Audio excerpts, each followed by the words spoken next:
प्रेमपत्र राधा स्वामी चौथा भाग, सिलसिला प्रकार 62वां। अब ख्याल करो कि जो लोग चैतन्य को सर्वव्यापक मानकर चलने चढ़ने को भ्रम कहते हैं, वे किस कदर गलती में पड़े हैं और कितना भारी अपना अकाज कर रहे हैं। इस वास्ते हरेक परमार्थी को चाहिए कि संत सद्गुरु की जुगत लेकर अपने घट में चलने और चढ़ने का अभ्यास इस मतलब से कि एक दिन कुल मालिक के धाम में पहुंचकर उसका दर्शन करे और वहीं बासा पावे करना मुनासिब और जरूर है, और नहीं तो भारी अकाज होगा। संत सद्गुरु ने साफ फरमाया है कि जीव यानी सूरत कुल मालिक राधा स्वामी दयाल की अंश है और इस बेगाने यानी माया के देश में उतरकर देह और मन और इंद्रियों के साथ भोगों और पदार्थों में बंध गई है।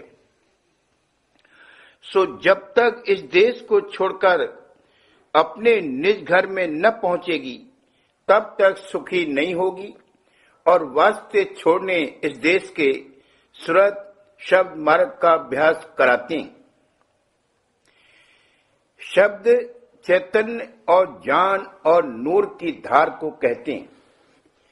यही कुल का करतार है और इसी के वसीले से कुल रचना का काम चल रहा है। इसी चैतन्य धार पर सूरत पिंड में उतरी है और इसी को पकड़ के अपने घर की तरफ उलट सकती। इस वास्ते जिस मत में शब्द का भेद और उसके अभ्यास की जुगत नहीं है, वो मत थोथा और खाली है, और चाहे कोई किसी किस्म का अभ्यास अंतर्मुख करे, पर उससे सच्चा और पूरा उद्धार नहीं होगा। जो उस अभ्यास में चाहे भी है तो भी वो अभ्यासी कहीं न कहीं माया के घेर में रहेगा और जन्म मरण के चक्कर से उसका बचाव हरगिज नहीं होगा। इस वास्ते संत अति दया करके फरमाते कि सब जीवों को, चाहे औरत होवे या मर्द, जो अपने जीव का कार्य बनाना चाहते हैं, लाजिम है कि संतों के चरणों की शरण लेकर सूरत शब्द मार्ग का अभ्यास शुरू करें, तो उनका बचाव 84 और जन्म मरण के चक्कर से सहज में हो जाएगा। सूरत शब्द मार्ग की ऐसी महिमा है कि जो कोई संत सद्गुरु से उपदेश लेकर थोड़े दिन भी उसका अभ्यास करे तो भी वो जीव 84 में नहीं जावेगा, और संत सद्गुरु की दया से 4 जन्म में उसका काम पूरा बन जावेगा, यानी धुर धाम में पहुंच जावेगा। और जब तक ऐसा न होगा वो अच्छे कुल में जन्म लेकर बदस्तूर अपना अभ्यास संत सद्गुरु के सत्संग में शामिल होकर करता रहेगा, और हर जन्म उसका पहले जन्म से बेहतर होगा। हरचंद कुल मालिक राधा स्वामी दयाल ने संत सद्गुरु रूप धारण करके शब्द के अभ्यास को निहायत सहज कर दिया है कि लड़का, जवान और बूढ़ा बगैर छोड़ने घर बार और रोजगार के सहज में कर सकते हैं। लेकिन जब तक कि राधा स्वामी दयाल और संत सद्गुरु की दया शामिल न होवे, तब तक इस अभ्यास का किसी से दुरुस्ती से बन पड़ना मुश्किल बल्कि नामुमकिन है।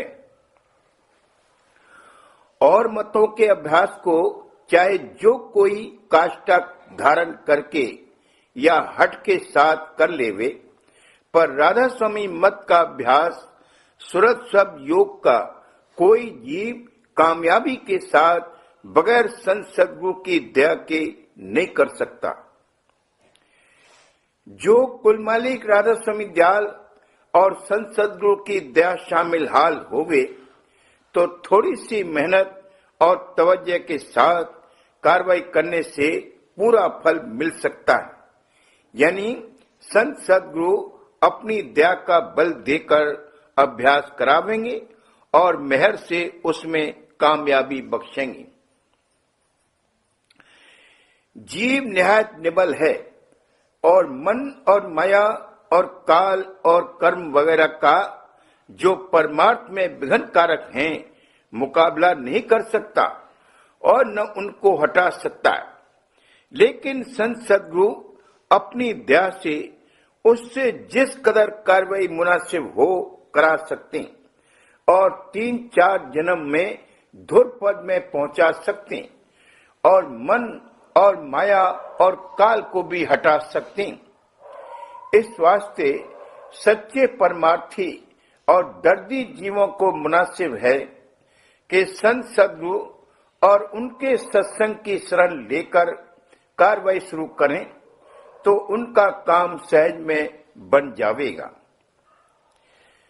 संतों का मार्ग प्रेमा भक्ति का है, यानी बगैर संत सदगुरु और सच्चे मालिक के चरणों में थोड़ा बहुत प्रेम और प्रीत लाने के शब्द का अभ्यास दृष्टि से नहीं बन सकता है और ये प्रेम संत सदगुरु की दात और बख्शिश है, यानी उनके सत्संग और सेवा से पैदा होगा और अभ्यास करके दिन दिन बढ़ता जाएगा और एक दिन धुर घर में पहुंचाकर छोड़ेगा। प्रेमी से सब काम कैसे ही कठिन होवे आसानी से बन सकते हैं और उनके करने में उसको रस और आनंद मिलता है और न करने में दुख और क्लेश होता है। प्रेम ऐसी भारी दौलत और शक्ति है कि कुल मुश्किलों को आसान करके प्रेमी को उसके प्रीतम से मिला देती और सब विघ्नों को सहज में हटाती चली जाती है। और जो कि ये दौलत कुल मालिक राधा स्वामी दयाल और संत सदगुरु की मेहर की दात है, इस वास्ते सब शक्तियां इस अचरजी दया और शक्ति के अधीन हैं। जिसको ये दौलत थोड़ी बहुत मिली है या मिलती जाती है वही जीव बड़भागी है और उसी को संत सदगुरु का मंजूर और अपनाया हुआ समझना चाहिए और उसी का एक दिन उनकी दया से सच्चा और पूरा उद्धार हो जाएगा।